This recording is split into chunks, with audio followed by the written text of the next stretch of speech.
Hallelujah.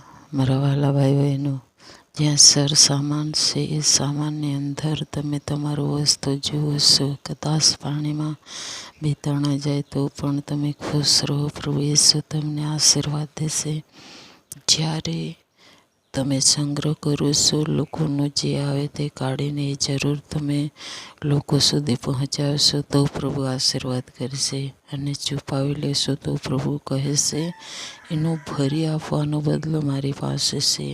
તેવી જ રીતે આમોસની અંદર લખવામાં આવ્યું છે, તેવી જ રીતે કીડાએ રહેવા દેશે તો કંઈ પણ રીતે ફરી કાતરાઓ ખાઈ જશે.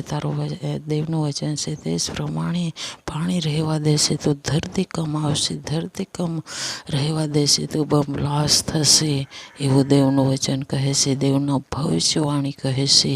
તો તમે ચોરી છુપે કોઈનું કોઈ બી સરસામાન નહીં છુપાવો, અને જે કંઈ હોય તે આપી શકો છો.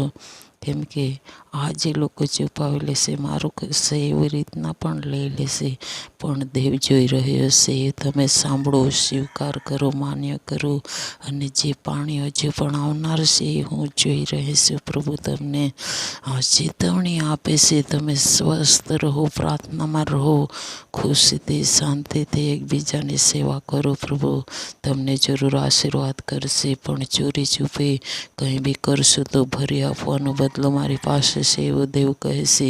તેમજ મારા વહાલાઓ, બહુ ઝડપથી દેવ આવી રહ્યો છે. દેવ આવે તે પહેલાં તમે આમ તેમ હેરાન થઈને ભટકી નહીં જશો.